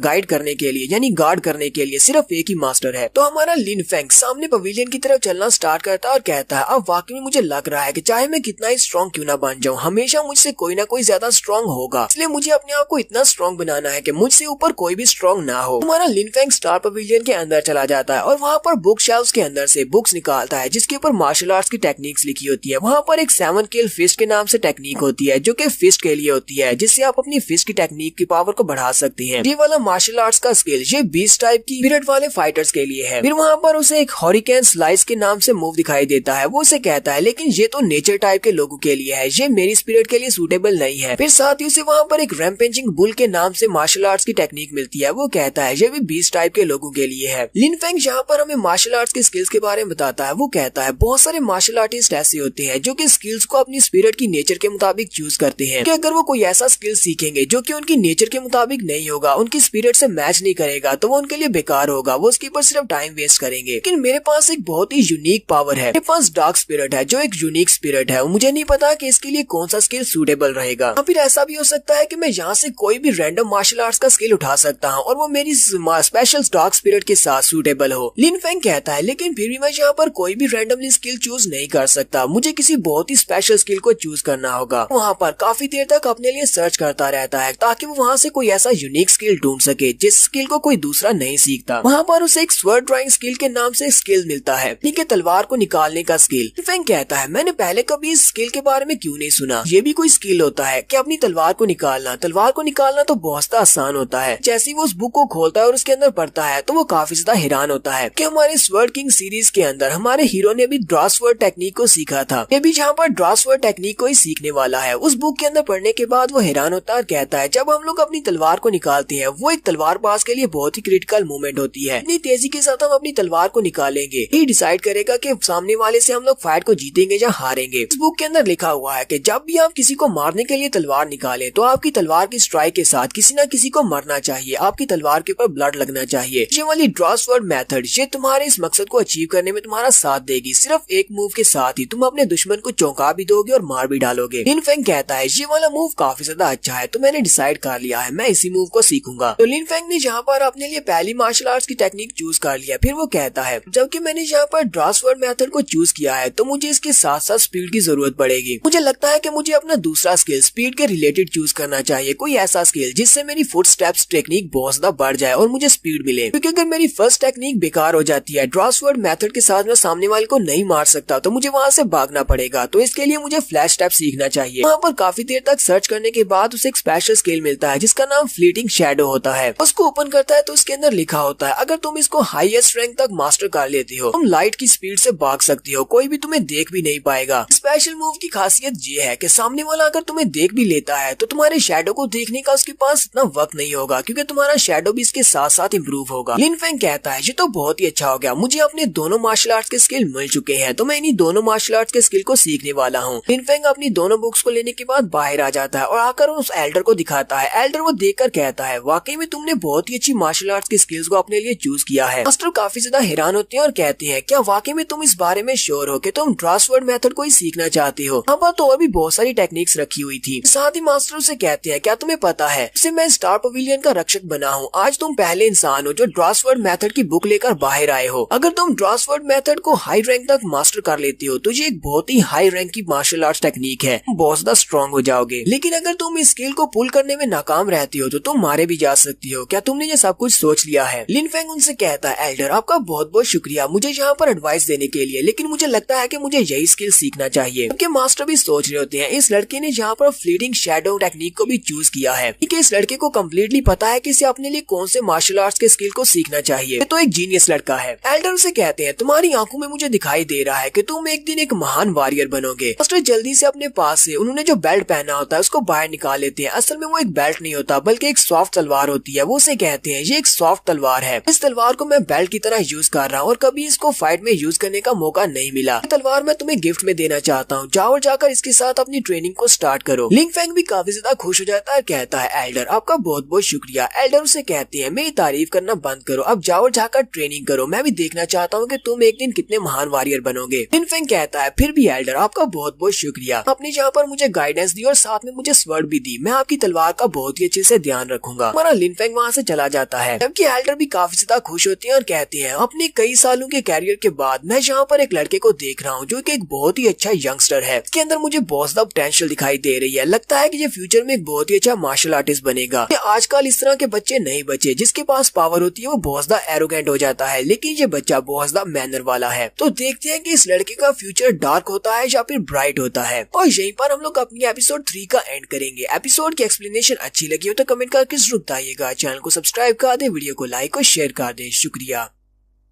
तो गाइस कैसे हैं आप सब लोग? Dark level spirit martial artist की एपिसोड 4 के साथ हाजिर हूँ। तो डार्क स्पिरिट की लास्ट एपिसोड के एंड पे हमने देखा था हमारा लिन फेंग लाइब्रेरी के अंदर से अपने लिए 2 सूटेबल मार्शल आर्ट्स की टेक्निक्स को चूज कर लेता है और उनको चूज करने के बाद जब वो बाहर आता है तो वहाँ पर एक मास्टर होते हैं जो उसे अपने बेल्ट के अंदर से अपनी तलवार निकाल कर देते हैं और कहते हैं तुम्हारे अंदर काफी ज्यादा पोटेंशियल है, दोनों मार्शल आर्ट्स के स्किल जो तुमने चूज किए हैं ये भी काफी अच्छी है, जाओ जाकर इनकी प्रैक्टिस करो, मैं देखना चाहता हूँ कि तुम फ्यूचर में कितना ज्यादा ग्रो करते हो। इस एपिसोड की शुरुआत में लिन फेंग को दिखाते हैं जो कि पहाड़ी इलाके में चला जाता है और वहाँ पर जाकर एक क्लिफ के ऊपर ट्रेनिंग कर रहा होता है। वहाँ पर लगातार 7 दिन तक ट्रेनिंग करने के बाद उसने अपनी इस ड्रासवर्ड मेथड को मास्टर कर लिया है। हालांकि उसने उसे हाई लेवल तक मास्टर नहीं किया, लेकिन फिर भी उसकी टेक्निक काफी ज्यादा अच्छी हो चुकी है। वो अपनी तलवार को स्पीड से निकालता है तो सामने एक बहुत ही जबरदस्त स्ट्राइक लगाता है कि सामने के क्लिफ के ऊपर एक कट लगा देता है। लिन फेंग कहता है तो फाइनली मैंने इसको मास्टर कर ही लिया, लगता है कि यहाँ पर ट्रेनिंग करने से मेरी कल्टीवेशन भी काफी अच्छे से बढ़ी है। फिर वो कहता है अब मैं काफी ज्यादा थक चुका हूँ, अब मुझे जल्दी से जाकर कोई ऐसी जगह ढूंढनी होगी जहाँ पर मैं जाकर रेस्ट कर सकूं। इस वक्त मेरी पूरी बॉडी में दर्द हो रहा है और वो जल्दी से क्लिफ के ऊपर से नीचे जंप लगाता है। जैसे वो वहाँ से नीचे उतरता है तो साइड पर उसे काफी सारी चट्टानें दिखाई देती हैं। उन्हीं चट्टानों के बीच में उसे एक कैनियन दिखाई देती है, यानी एक वैली दिखाई देती है। वो कहता है चलो चल के उसको देखते हैं, शायद उसके अंदर कोई छोटा पॉन्ड मिल जाए जिसके अंदर मैं नहा सकता हूँ। और वो चलता हुआ उस कैनियन के अंदर चला जाता है। जैसे वो वहाँ पर पहुँचता है तो वहाँ पर हॉट स्प्रिंग्स होते हैं, वहाँ पर गर्म पानी का पॉन्ड होता है। लिन फेंग कहता है मेरी किस्मत तो बहुत ज्यादा अच्छी है, अब मुझे अपने मसल्स को रिलैक्स करने के लिए गर्म पानी की ही जरूरत थी। वो जल्दी से अपने कपड़े उतार देता है और पानी के अंदर बैठ जाता है और कहता है यहाँ पर पानी तो काफी ज्यादा गर्म है, लेकिन फिर भी मुझे काफी अच्छा महसूस हो रहा है। लिन फेंग वहाँ पर पानी में बैठे बैठे अपनी टेक्निक्स के बारे में सोच रहा था। लिन फेंग कहता है मेरे पास जो डार्क स्पिरिट है मैंने इसको अपनी बॉडी के अंदर स्टेबल किया हुआ है, उसी की वजह से यहाँ पर ड्रासवर्ड स्किल और साथ में फ्लीटिंग शैडो स्किल, इन दोनों स्किल्स को मास्टर कर पाया हूँ। अगर मैं इसी तरह अपनी डार्क स्पिरिट को अपनी बॉडी के अंदर स्टेबल रख पाया तो बहुत ही जल्दी मैं इनको हाई लेवल तक मास्टर कर पाऊंगा। लिन फेंग कहता है लेकिन मैं अपनी डार्क स्पिरिट को इस तरह कॉमनली यूज नहीं कर सकता क्योंकि इसमें मेरी बहुत सारी स्पिरिचुअल एनर्जी जाया होती है, इसलिए सिर्फ स्पेशल केसेस में इसको यूज किया जाएगा। इसके अलावा मुझे लोगों के सामने इस बात को भी छुपाना होगा कि मुझे ड्रासवर्ड स्किल मेथड आता है। तो ये वाला मेथड एक सरप्राइजिंग स्किल है, अगर किसी ने भी इस मेथड को देख लिया तो मैं दोबारा इस मेथड के साथ उसके ऊपर अटैक नहीं कर पाऊंगा, मेरा सरप्राइज आइटम जाता रहेगा। इसलिए मुझे अपनी फैमिली टेक्निक 9 हैवी वेव्स को ही यूज करना पड़ेगा। फिर साथ ही उसकी उसकी नजर सामने की तरफ पड़ती है तो वहाँ पर धुंध के अंदर उसे एक लड़की दिखाई देती है। वो कहता है मुझे तो लगा था कि शायद मैं इस पॉन्ड के अंदर अकेला हूँ। जल्दी से अपनी आंखों को कवर करता है और कहता है जहाँ पर तो एक लड़की भी नहा रही है, मुझे लगता है ये गलत है, मुझे जल्दी से यहाँ से चले जाना चाहिए वरना वो लड़की मेरे बारे में क्या सोचेगी। हमारा लिन फेंग जल्दी से पानी से बाहर निकलता है और अपने कपड़े पहन लेता है। लेकिन जैसे वो अपने कपड़े पहनकर वहाँ से जाने लगता है वो लड़की उसे कहती है कौन है वहाँ पर, यार किसकी इतनी हिम्मत हुई जो यहाँ पर आकर मुझे नहाते हुए देख रहा है। लिन फेंग उसे कहता है प्लीज मुझे माफ करना, मुझे इस बारे में नहीं पता था कि तुम भी इस पानी में नहा रही हो, ये सिर्फ एक गलती है इसलिए मैं यहाँ से जा रहा हूँ। तो जैसे वो वहाँ से जाने लगता है उसी वक्त वो लड़की पीछे से अपने एरो के साथ उसके ऊपर अटैक कर देती है और कहती है तुम्हें क्या लगता है कि मैं तुम्हारी बात पर यकीन करूंगी, तुम एक पीपिंग टॉम हो, तुम यहाँ पर आकर मुझे घूर रहे थे। लिन फेंग बड़ी स्पीड के साथ उसके एरो के अटैक को डॉज करता है और कहता है इसके एरो की स्ट्रेंथ तो बहुत ज्यादा है, अगर मैंने इसके एरो को यहाँ पर डॉज नहीं किया होता तो मैं तो अब तक यहाँ पर मर चुका होता। लिन फेंग उसे कहता है लड़की मैंने तुमसे कहा ना कि ये सिर्फ एक मिसअंडरस्टैंडिंग है, तुम्हें यहाँ पर मेरे पर अटैक करने की जरूरत नहीं है, मैं जानबूझकर यहाँ पर नहीं आया। लेकिन वो लड़की तो उसकी कोई बात सुनने को तैयार ही नहीं है। वो उसे कहती है नहीं तुम यहाँ पर मुझे नहाता हुआ देख रहे थे, अरे हिम्मत कैसे हुई यहाँ पर आकर ये सब कुछ करने की, मुझे तुम्हारी किसी बात पर यकीन नहीं है, अब तुम्हें मरना होगा। और वो फिर से अपने एरो को लोड करती है और उसके ऊपर अटैक कर देती है। उस पॉन्ड के दूसरी तरफ होती है जबकि हमारा हीरो पॉन्ड के इस तरफ होता है। वो अपने एरो से उसके ऊपर अटैक करती है। लिन फेंग अपनी 9 हैवी वेव टेक्निक को यूज करते हुए उसके एरो को वहाँ पर ब्लॉक करने की कोशिश करता है। लिन फेंग कहता है इसके एरो की पावर पहले से ज्यादा बढ़ गई है, अपनी 9 हैवी वेव टेक्निक के साथ इसको यहाँ से दूसरी तरफ रिफ्लेक्ट कर सकता हूँ, उसको ब्लॉक नहीं कर सकता क्योंकि मेरे पास इतनी स्ट्रेंथ नहीं है। इस साथ ही उसे पुराने लिन फेंग की मेमोरीज में याद आता है यूनहाई सेक्टर में सिर्फ एक ही लड़की है जिसके एरोस इतने ज्यादा पावरफुल है, उसका नाम ल्यूफी है। ये लड़की इस वक्त अपनी 9th की लेयर के ऊपर है, इसी वजह से इसके एरो इतने ज्यादा पावरफुल है। इसके एरोस के अंदर ये एबिलिटी है कि ये अपने टारगेट को लॉक कर सकती है। इसने मुझे यहाँ पर टारगेट के तौर पर लॉक कर लिया तो मुझे अपने स्पेशल मूव को यूज करना पड़ेगा। लिन फेंग जल्दी से ड्रॉ स्वॉर्ड मेथड को यूज करते हुए तलवार को निकाल कर उसके एरो को डिस्ट्रॉय करता है। साथ ही वो उसे कहता है आज के इस वाक्य को मैं अच्छी तरह से याद रखूंगा, मेरा नाम लिन फेंग है। और साथ ही वो वहाँ से अपनी फ्लीटिंग शैडो टेक्निक को यूज करते हुए गायब हो जाता है। कि ल्यूफी भी भागती हुई उसके पीछे आती है। वो कैनियन से बाहर निकलती है तो वहाँ पर कोई भी नहीं होता क्योंकि लिन फेंग वहाँ से भाग चुका होता है। ल्यूफी इस बात से बहुत ज्यादा हैरान होती है और कहती है आज ये लड़का था कौन, इसने मेरे बो एरो को सिर्फ अपनी तलवार के अटैक से ब्लॉक कैसे कर लिया, लेकिन मैंने उसको वहाँ पर तलवार निकालते हुए देखा भी नहीं, क्या उसने तलवार को यूज किया था या फिर अपने हाथ को। तो इस लड़की ने अपना नाम लिन फेंग बताया है तो मैं इसका नाम याद रखूंगी। साथ ही वो चिल्लाकर कहती है चाहे तुम्हारा नाम कुछ भी हो, अगर दोबारा तुमने मेरे सामने आने की हिम्मत की तो उसी वक्त मैं अपने एरोस के साथ तुम्हें वहीं पर मार डालूंगी। तो हमारा लिन फेंग वहाँ से भागने के बाद एक पत्थर के पीछे आकर छुप जाता है और लंबे लंबे सांस ले रहा होता है। लिन फेंग कहता है ये तो बहुत ज्यादा क्लोज रेंज मामला था, लड़की ने तो मुझे वहाँ पर मार ही डाला था। मैंने ल्यूफी के बारे में काफी कुछ सुना है कि ये काफी ज्यादा स्ट्रॉन्ग है, लेकिन ये तो बिल्कुल एक पागल लड़की है। मैंने उसको कहा भी कि मैंने वहाँ पर जानबूझकर ये सब कुछ नहीं किया, लेकिन फिर भी उसने मेरे ऊपर अटैक कर दिया। का गुस्सा तो बहुत ज्यादा है। लिन फेंग कहता है इस वक्त मेरा लेवल उससे लो है, मैं एक 9th की लेयर के बंदे के साथ फाइट नहीं कर सकता। शुक्र है मैं वहाँ से भाग कर आ गया और अपनी जान बचा ली। मार्शल आर्ट्स की दुनिया तो वाकई में बहुत ज्यादा जालिम है, हमसे कोई ना कोई स्ट्रॉन्ग जरूर होता है। मुझे अपने आप को इतना स्ट्रॉन्ग बनाना होगा कि मुझसे ऊपर कोई भी स्ट्रॉन्ग ना हो, क्योंकि इस वक्त मैं जिस टाइम में हूँ यहाँ पर मार्शल आर्ट्स ही सब कुछ है। अगर आप स्ट्रॉन्ग हैं, आपके सामने वीक मार्शल आर्टिस्ट कुछ भी नहीं है, आप उनको गाजर मूली की तरह काट सकते हैं और कोई भी आपको कुछ भी नहीं कह पाएगा। सभी लोग आपकी इज्जत भी करेंगे। इस लैंड के ऊपर सिर्फ स्ट्रॉन्ग लोगों को ही बोलने, खाने और पीने और जिंदा रहने का हक है। लिन फेंग कहता है लेकिन यहाँ पर मेरा एक बहुत बड़ा ड्रॉबैक ये भी है कि जिस इंसान के ऊपर मैं एक बार अपनी ड्रॉ स्वॉर्ड मेथड को यूज कर लूंगा, अपनी टेक्निक को यूज करूंगा, मैं उसके सामने दोबारा इस टेक्निक को यूज नहीं कर सकता क्योंकि उसे इस टेक्निक के बारे में पता चल जाएगा। वो बड़ी आसानी के साथ मेरे स्किल्स को डॉज कर सकता है। इसलिए मुझे जल्दी से जल्दी कोई ऐसा स्किल सीखना होगा जो कि बहुत ज्यादा स्ट्रॉन्ग हो और जिसे मैं बार बार यूज कर सकूं। लिन फेंग अभी वहीं पर बैठा होता है कि उसी वक्त एक लड़की उसके सामने आती है। लिन फेंग उसकी तरफ देखता है और उसे कहता है क्या हुआ, क्या कोई मसला है। वो लड़की लिन फेंग के पास आती है और उसे कहती है नहीं मेरे साथ कोई भी मसला नहीं है, मैंने देखा कि तुम यहाँ पर बैठे आराम कर रहे हो तो तुम बिल्कुल फ्री हो, तो मैं तुमसे पूछने के लिए आई हूँ क्या तुम्हारे पास थोड़ा सा टाइम है, क्या तुम मेरे लिए एक छोटा सा काम कर सकते हो, क्योंकि हमारे ग्रुप में एक मेंबर की कमी है, क्या तुम उस कमी को पूरा कर सकते हो। लिन फेंग भी उसकी बात सुनने के बाद हैरान होता है। वहीं पर उसके साथ 3 और दोस्त भी होते हैं। तो बाकी के तीनों लड़के उसे कहते हैं हम सभी लोग ब्लैक विंड ब्रिज की तरफ जा रहे हैं, क्या हम लोग वहाँ पर जाकर कुछ डीमन बीस्ट को मारकर उनकी बॉडी के अंदर से क्रिस्टल्स को निकाल सकें। कि तुम यहाँ पर फ्री बैठे हो तो क्यों ना तुम भी हमें ज्वाइन कर लो, हम 5 लोग हो जाएंगे, जितने ज्यादा लोग होंगे उतना ज्यादा आसान रहेगा। ब्लैक विंड माउंटेन काफी ज्यादा खतरनाक है पर हम लोग ज्यादा डीमन बीस्ट को मारकर ज्यादा क्रिस्टल्स ला सकते हैं। अगर तुम हमारे साथ चलोगे तो जितने भी क्रिस्टल्स मिलेंगे हम उन सभी को इवनली डिस्ट्रीब्यूट करेंगे। फेंग उनकी बात सुनने के बाद कहता है वैसे भी तो मैं यहाँ पर फारिग ही बैठा हूँ, ठीक है ये काफी अच्छी अपॉर्चुनिटी है, ठीक है मैं तुम्हारे तुम्हारे साथ ब्लैक विंड माउंटेन पर चलूंगा और जाकर डीमन बीस्ट को मारने में तुम्हारा साथ दूंगा। साथ ही वो उन्हें अपने नाम के बारे में बताता है। वो उन्हें कहता है मेरा नाम लिन फेंग है। तो उनके साथ एक व्हाइट रोब पहने हुए लड़का होता है। वो उसका नाम सुनते ही कहता है तो क्या तुम्हारा नाम लिन फेंग है? इसके बारे में सुन रखा है, ये तो लिन फैमिली का कचरा है। बाकी के लड़के भी उसकी बात सुनने के बाद काफी हैरान होते हैं। वो लड़का उनसे कहता है मैं तुम लोगों को एडवाइस करता हूँ कि इस लड़के को अपने साथ लेकर ना चलो, तो ये कचरे के अलावा कुछ भी नहीं है। ये हमें भी वहाँ पर होल्ड बैक करेगा। सकता है कि इसकी जान बचाते बचाते हम किसी डीमन बीट के हाथों मारे जाए। लिन फेंग उसे कहता है तुम्हें बकवास करने से पहले सोच लेना चाहिए कि तुम यहाँ पर क्या बात कर रहे हो। तुम यहाँ पर मुझे कचरा कह रहे हो, जबकि तुम्हें अपने बारे में देखना चाहिए। कहीं ऐसा ना हो कि तुम ही यहाँ पर मुझसे ज्यादा बड़े कचरे हो। उस व्हाइट रोब वाले लड़के का नाम जिंग फेंग है। किंग जी उसे कहता है तुम दोनों को यहाँ पर आपस में बहस करने की जरूरत नहीं है। वो जिंग फेंग से भी कहता है जिंग फेंग तुम्हें इस तरह की बात करने की जरूरत नहीं है, हमने इसे इनवाइट किया है तो ये हमारे साथ ही जाएगा। किंग जी लिंग फेंग से कहता है प्लीज ब्रदर इसकी बात को इग्नोर करो। तो जिन फेंग ये हम चारों में सबसे ज्यादा स्ट्रॉन्ग है। ये इस वक्त अपनी 9th की लेयर पर है, इसी वजह से ये यहाँ पर ज्यादा एरोगेंटली बिहेव कर रहा है। लिन फेंग उसे कहता है काश ये भी तुम्हारी तरह इतना अच्छा होता जिस तरह तुम पोलाइटली बात कर रहे हो। किंग जी उसे कहता है चलो मैं तुम्हें अपने बारे में बताता हूँ और बाकी सभी के बारे में। वो उसे जिंग फेंग के बारे में बताता है कि ये 9th की लेयर पर नहीं बल्कि 8th की लेयर पर है। मैंने पहले मिस्टेक की है, मुझे हम में से सबसे ज्यादा स्ट्रॉन्गेस्ट है। फिर साथ ही वो उस लड़की के बारे में बताता है कि इसका नाम जिंग जून है। अपने बारे में उसे बताता है कि मेरा नाम किंग जी है और उस बड़े से लड़के के बारे में बताता है कि इसका नाम हान मैन है। लिन फेंग उनसे कहता है मेरा नाम लिन फेंग है और मैं वैसे इतना ज्यादा स्ट्रॉन्ग तो नहीं हूँ, लेकिन वहाँ पर पूरी कोशिश करूंगा कि तुम लोगों का साथ दे सकूं। तो लोग उसे कहते हैं चलो ठीक है, हम लोग जल्दी से अब ब्लैक विंड माउंटेन की तरफ चलते हैं। जितने ज्यादा मॉन्स्टर्स को हम लोग मारेंगे उतना ज्यादा अच्छा रहेगा, ताकि हमें उतने ज्यादा क्रिस्टल्स मिल सके। और वहाँ पर तुम्हें डेंजर महसूस हो तो हमें बताना, हम लोग तुम्हारी जान बचाने के लिए वहाँ पर जरूर आएंगे। तो वो सभी लोग चलते हुए ब्लैक विंड माउंटेन में आगे की तरफ जा रहे होती हैं और रास्ते में उन्हें जितने डीमन बीस्ट मिलती है वो उन सभी को मारते जाते हैं। किंग जी और जिन फेंग वो दोनों काफी ज्यादा स्ट्रॉन्ग होते हैं और वो रास्ते में आने वाले काफी सारे मॉन्स्टर्स को मारते हैं। हान मैन भी एक बड़े से मॉन्स्टर को मारता है। वो उन मॉन्स्टर्स को मारकर उनके क्रिस्टल्स को लेकर अभी आगे की तरफ चलते हुए जा रहे होते हैं। किंग जी कहता है आज तो हम लोग काफी ज्यादा लकी है, हम लोग अभी तक यहाँ तक पहुँचे और हमने 20 क्रिस्टल्स हासिल भी कर लिए हैं। जिंग फेंग उसे कहता है ये सभी तो बहुत ही लो क्वालिटी के क्रिस्टल्स हैं, तुम तो यहाँ पर कुछ ज्यादा ही खुश हो रहे हो, हमें किसी हाई लेवल के मॉन्स्टर को मारकर उसकी बॉडी से क्रिस्टल लेना होगा। किंग जी उसे कहता है हम लोग इन क्रिस्टल्स को बेचकर अपने लिए कुछ इनहेंसमेंट पिल्स ले सकते हैं, हमारे लिए तो इतना ही काफी है। और वैसे भी हमें ज्यादा आगे नहीं जाना चाहिए, क्योंकि अगर यहाँ पर कोई हाई लेवल का मॉन्स्टर निकल आया तो हम लोग उसे हैंडल नहीं कर पाएंगे, हम सभी लोग इतने स्ट्रॉन्ग नहीं है। अनमैन कहता है हमें डरने की क्या जरूरत है, जबकि ब्रदर जिन फेंग हमारे साथ है, ये 8th की लेयर पर है, हाई लेवल के मॉन्स्टर को तो आसानी से मार सकता है। इसी वक्त उन्हें ग्राउंड के हिलने की आवाज आती है। वो सभी लोग पीछे की तरफ देखते हैं तो वहाँ पर जंगल के अंदर से एक बड़ा सा डीमन एप निकल कर आता है, जो कि अपनी 8th की लेयर पर होता है। सभी लोग बहुत सा घबरा जाते हैं और कहते हैं ये तो एक बहुत ही हाई लेवल का मॉन्स्टर है, सीधा हमारी तरफ ही आ रहा है, अब हम लोग क्या करेंगे। तो यहीं पर हम लोग अपनी एपिसोड 04 का एंड करेंगे। एपिसोड की एक्सप्लेनेशन अच्छी लगी हो तो कमेंट करके जरूर बताइएगा। चैनल को सब्सक्राइब कर दे, वीडियो को लाइक और शेयर कर दे। शुक्रिया।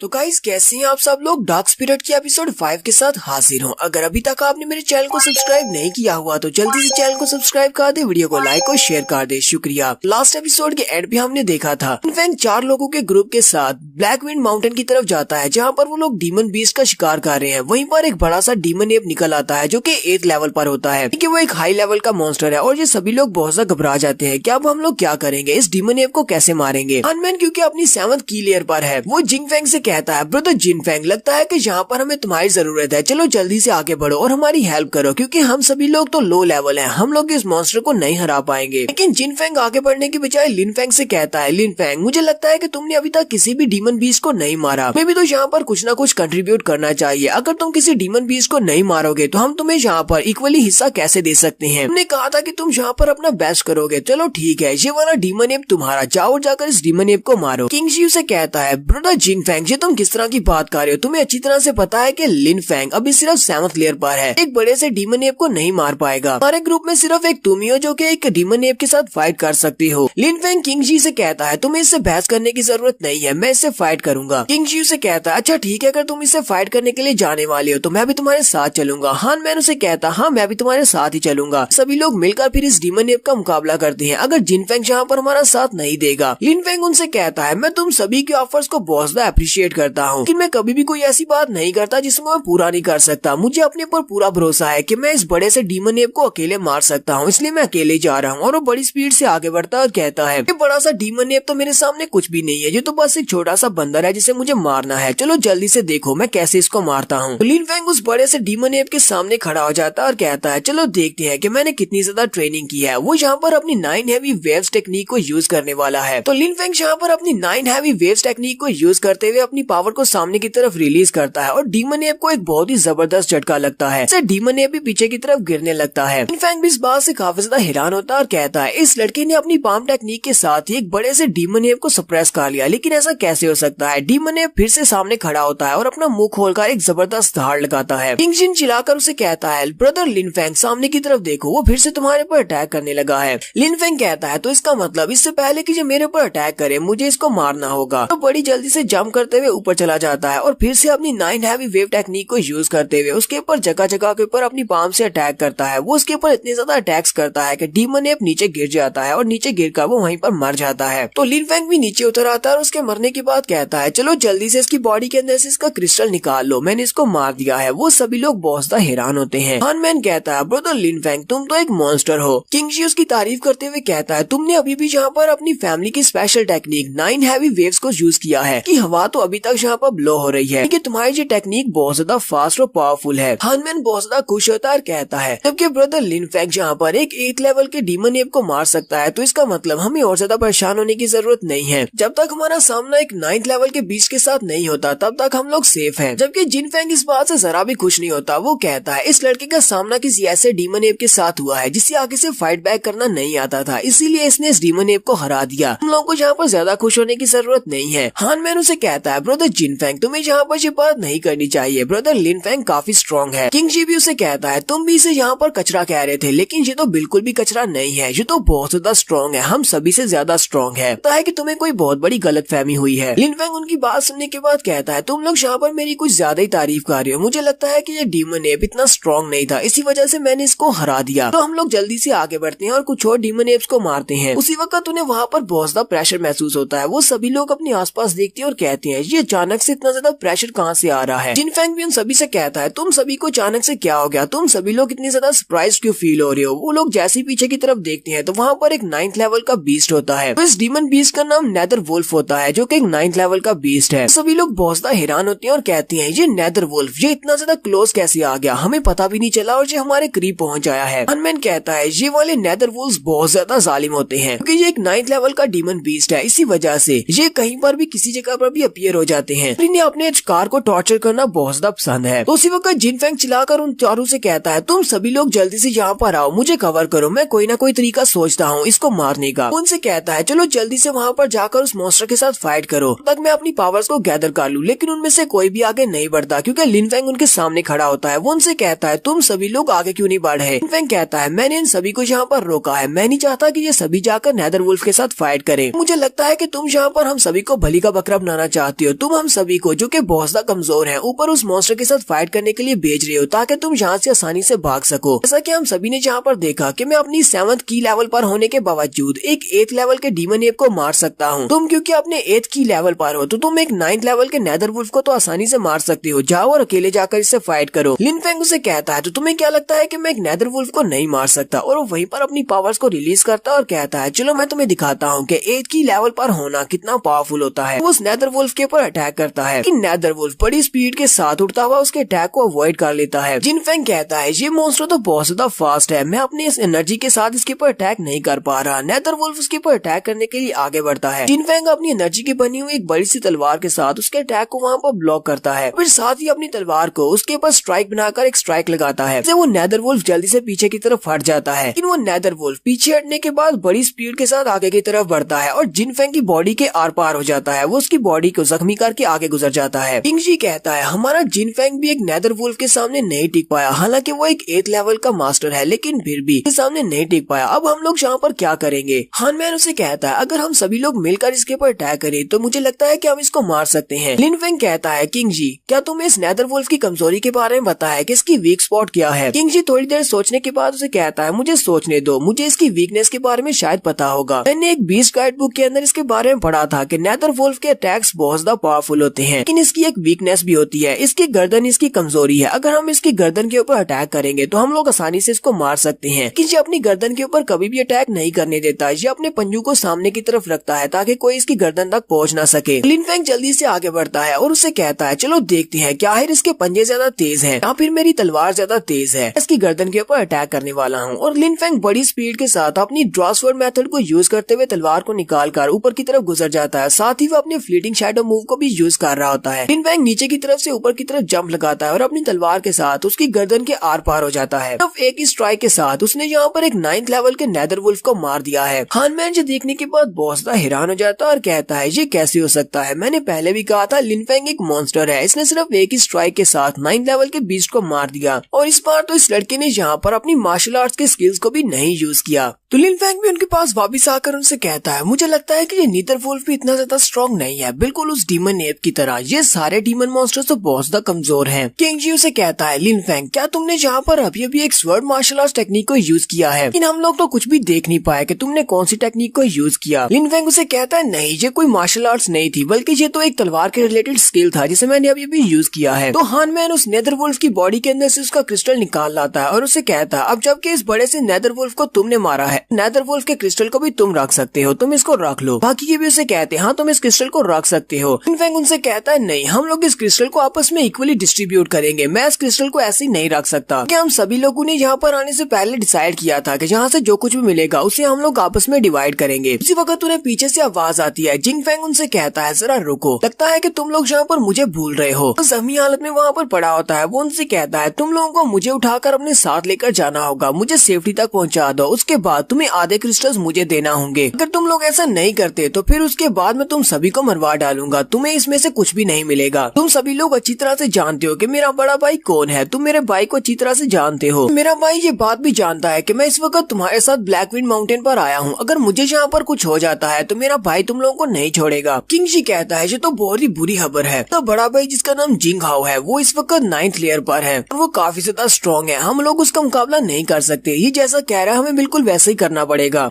जिंग फेंग भी इस बात से काफी ज्यादा खुश हो जाता है और उनसे कहता है, तुम लोगों ने बहुत ही अच्छा फैसला किया है, चलो जल्दी से यहाँ पर आओ और मुझे उठाओ, मुझे पहले अच्छी जगह पर लेकर चलो, क्योंकि अगर यहाँ पर मेरे साथ कुछ भी बुरा हुआ तो मेरा भाई तुम लोगों को बहुत ज्यादा टॉर्चर करेगा और उसके बाद तुम सभी को मार डालेगा। क्योंकि हमारा लिन फेंग उसके सामने आकर खड़ा हो जाता है और उसे कहता है, अच्छा तो तुम्हारा बड़ा भाई 9th की लेयर पर है तो इस बात से क्या फर्क पड़ता है? मैंने यहाँ पर तुम्हारे साथ कुछ भी बुरा नहीं किया, मैं तो तुम्हें जानता भी नहीं हूँ, लेकिन फिर भी तुमने यहाँ पर मेरे साथ काफी कुछ बुरा किया। तुमने मुझे डीमन एप के हाथों से मरवाने की कोशिश की। उसके बाद जब हमारे ऊपर एक बड़े से नेदर वुल्फ ने अटैक किया, तुमने हम सभी को उसके सामने भेजा ताकि हम लोग उसके हाथों मारे जाएं और उसके बाद तुम हमारे सारे क्रिस्टल्स लेकर भाग जाओ। मैंने यहाँ पर ये सब कुछ इसलिए बर्दाश्त किया क्योंकि हम सभी लोग यूनहाई सेक्टर के डिसाइपल्स हैं। मुझे लगा कि शायद जब तुम देखोगे कि मैं इतना ज्यादा स्ट्रॉन्ग हूँ तो तुम मुझसे माफी मांगोगे और शायद मेरे अच्छे दोस्त बन जाओगे, लेकिन अफसोस तुम तो एक बुरे के बुरे इंसान रहे। लिन फेंग जल्दी से अपनी तलवार निकालता है और उसे कहता है, तुम्हारा बड़ा भाई चाहे जो भी हो, तुम्हें लगता है कि मुझे इस बात से फर्क पड़ता है, मैं किसी से नहीं डरता। जिंग फेंग भी बहुत सा घबरा जाता है और कहता है, ये तुम क्या करने वाले हो? अब इस साथ ही वो चिल्लाकर उसे कहता है, मुझे डीमन क्रिस्टल्स नहीं चाहिए, तुम सारे डीमन क्रिस्टल्स को अपने पास रख सकते हो, बस मुझे यहाँ से अपने साथ ले चलो, मेरी जान बचा दो। आज के बाद तुम जो भी मुझसे कहोगे मैं वो करूंगा। हानमैन और किंग जी भी उसे कहते हैं, ब्रदर तुम्हें इसको छोड़ देना चाहिए, मुझे नहीं लगता कि इसको मारने से हमें कुछ मिलने वाला है। लिन फेंग उनसे कहता है, तुम लोग इस बंदे के ऊपर यकीन कैसे कर सकते हो, ये एक बुरा इंसान है और हम लोगों ने इसको अच्छे से ट्रीट भी कर दिया, तो कल को ये अपने भाई को अपने साथ लेकर आएगा और हम सभी को फिर से मरवा डालेगा। और हमने इसको जिंदा छोड़ दिया तो ये हमारे लिए बिल्कुल भी अच्छा नहीं रहेगा। और साथ ही वो अपनी तलवार को घुमाता है और उसका गला काट देता है। और यहीं पर हम लोग अपनी डार्क स्पिरिट की 5th एपिसोड का एंड करेंगे। एपिसोड की एक्सप्लेनेशन अच्छी लगी हो तो कमेंट करके जरूर बताइएगा। चैनल को सब्सक्राइब कर दे, वीडियो को लाइक और शेयर कर दें। शुक्रिया।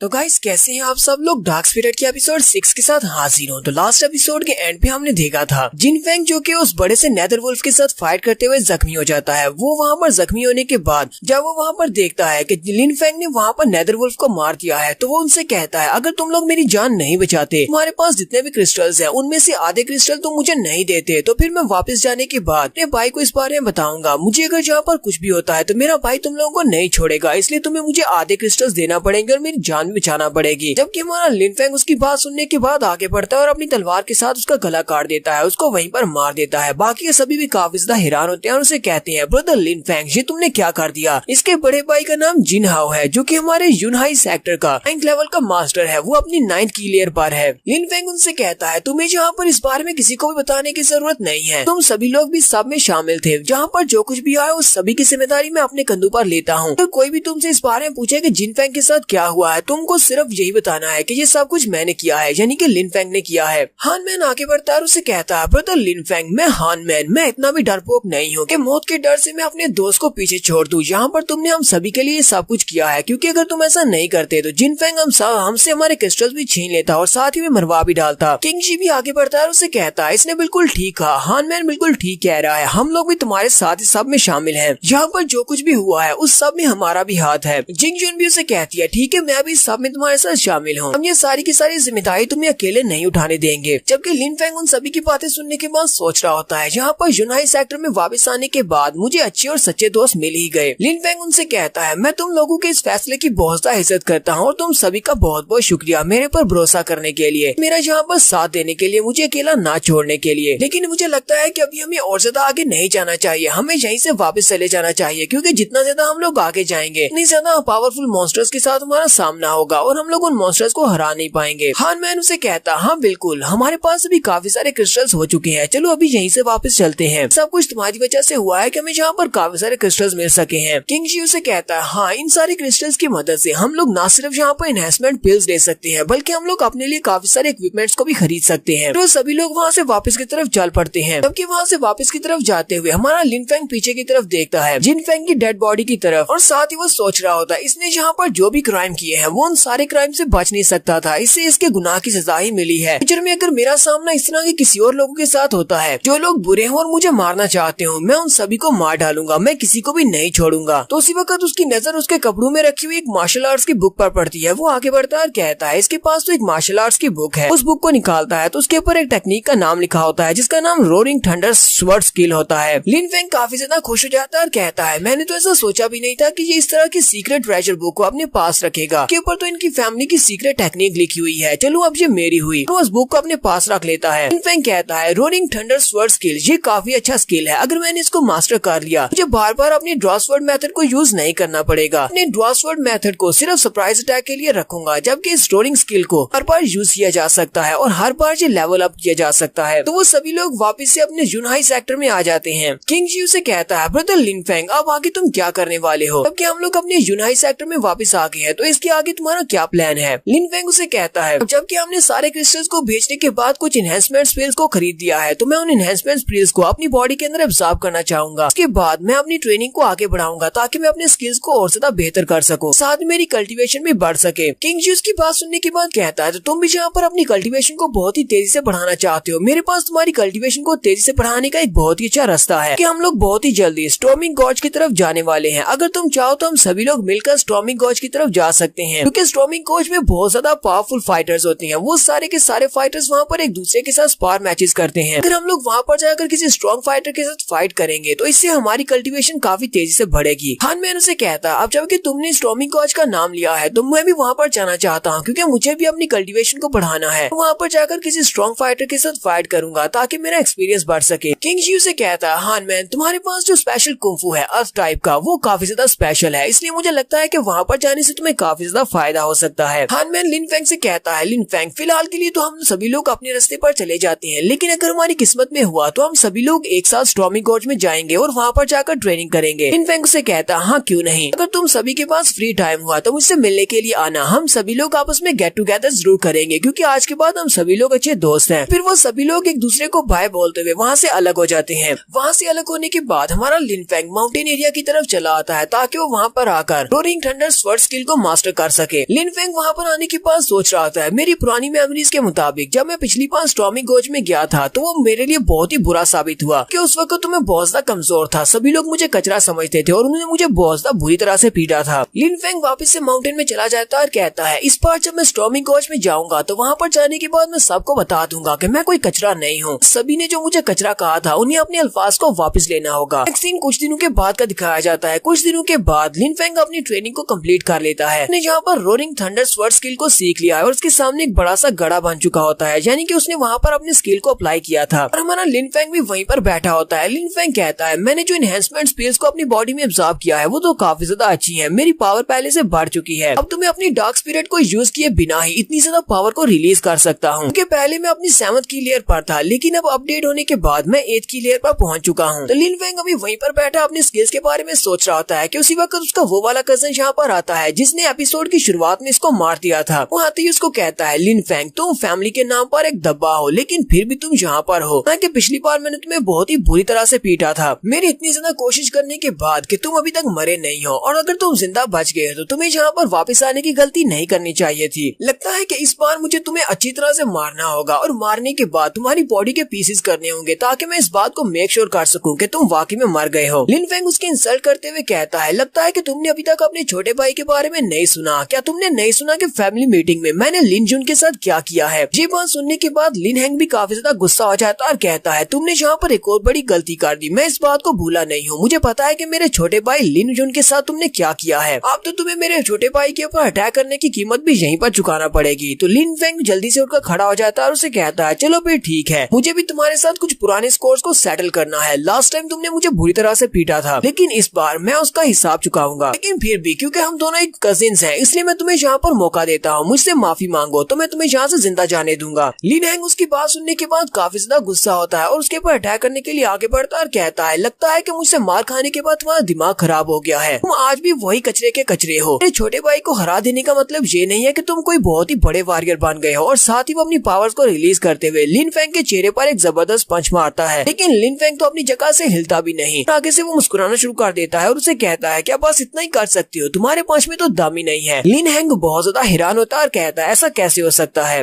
लिन फेंग उसके हाथ को पीछे की तरफ झटकते हुए उससे कहता है लगता है कि तुमने अभी तक कुछ भी नहीं सीखा। क्या तुम्हें लगता है कि मैं यहाँ पर बिना किसी वजह के आ गया हूँ? मैं यहाँ पर तुमसे हिसाब चुकता करने के लिए आया हूँ। मैंने तुम्हारे छोटे भाई लिन जुन के ऊपर अटैक किया, क्या तुमने इस बात से सबक नहीं सीखा कि मैं पहले से स्ट्रॉन्ग हो चुका हूँ? और फिर साथ ही हमारा लिन फेंग वहीं पर खड़े खड़े अपनी 9 हैवी वेव्स टेक्निक को यूज करते हुए उसके ऊपर अटैक करता है। इससे काफी ज्यादा प्रेशर निकलता है जिससे लिन हैंग भी पीछे की तरफ गिर जाता है। लिन फेंग उसे कहता है लगता है कि तुम तो मेरे छोटे से अटैक्स को भी नहीं ब्लॉक कर पा रहे, अभी तो मैंने स्टार्ट किया है, मैं तुम्हें दिखाता हूँ कि मैं कितना स्ट्रॉन्ग हो चुका हूँ। फिर साथ ही वो वहाँ पर अपनी रोरिंग थंडर टेक्निक को रिलीज करता है और कहता है चलो अब मैं तुम्हें अपनी रोरिंग थंडर स्वर्ड्स टेक्निक को दिखाता हूँ। अपनी थंडर स्वर्ड टेक्निक को रिलीज करते हुए उसके ऊपर एक थंडर बोल्ट को गिराता है, इससे लिन हैंग बहुत ज्यादा जख्मी होकर वहीं पर गिर जाता है। उसके जख्मी होने के बाद लिन फेंग उसके सामने आकर खड़ा हो जाता है और कहता है तो क्या तुम यहाँ पर हार मानने को तैयार हो या नहीं? लिन हैंग उसके सामने माफिया मांगना शुरू कर देता है और उसे कहता है लिन फेंग मैंने तुम्हारे साथ बहुत ज्यादा बुरा किया, मुझे तुम्हारे साथ ये सब कुछ नहीं करना चाहिए था, क्योंकि मेरी नजर फैमिली का यंग मास्टर बनने के लिए उस पोजीशन पर थी, इसी वजह से मैं तुम्हें वहाँ से हटाने के लिए मारना चाहता था। अब मुझे वो सब कुछ नहीं चाहिए, तुम फैमिली के हेड बन सकते हो, तुम्हें जो कुछ भी चाहिए होगा मैं तुम्हें वो दूंगा, मैं तुम्हारे लिए कुछ भी करने को तैयार हूँ, बस तुम मुझे यहाँ पर मारना मत। लिन फेंग उसे कहता है मुझे एक बात बताओ, अगर मैं तुम्हारे सामने इस तरह माफी की भीख मांगता तो क्या तुम मुझे जाने देते? जबकि लास्ट टाइम मैंने तुमसे माफी की भीख मांगी थी लेकिन तुमने मुझे नहीं जाने दिया। लिन हैंग उसे कहता हाँ मुझे ये बात अच्छी तरह से पता है कि मैंने तुम्हारे साथ जो कुछ भी किया है उसकी वजह से तुम्हें यहाँ पर मेरी जान ले लेनी चाहिए, लेकिन तुम्हें इस फैक्ट को भी देखना चाहिए कि हम दोनों कजिन्स हैं, मैं तुम्हारा भाई हूँ, इसलिए तुम मुझे यहाँ पर मत मारो। तो लिन फेंग जल्दी से पीछे की तरफ मुड़ जाता है और उसे कहता है चलो शुक्र है कि तुम्हें कम से कम ये फैक्ट तो पता है कि हम दोनों कजिन्स हैं, यानी कि हम दोनों भाई हैं। जबकि तुमने इस बात को एक्सेप्ट कर लिया कि तुम मेरे भाई हो, तुम मेरे कजिन हो, तो ठीक है मैं तुम्हारी जान नहीं लूंगा। ऐसे भी हमारी फैमिली में रूल है कि हम लोग एक दूसरे फैमिली मेंबर की जान नहीं ले सकते। वहाँ पर फिर से अपने रोरिंग थंडर स्किल को यूज करते हुए उसकी बॉडी के ऊपर अटैक करता है और उसकी सारी की सारी कल्टीवेशन को ब्लॉक कर देता है, यानी कि अब ये बेकार हो चुका है, ये जिंदगी में दोबारा कभी भी कल्टीवेट नहीं कर पाएगा। फिर साथ ही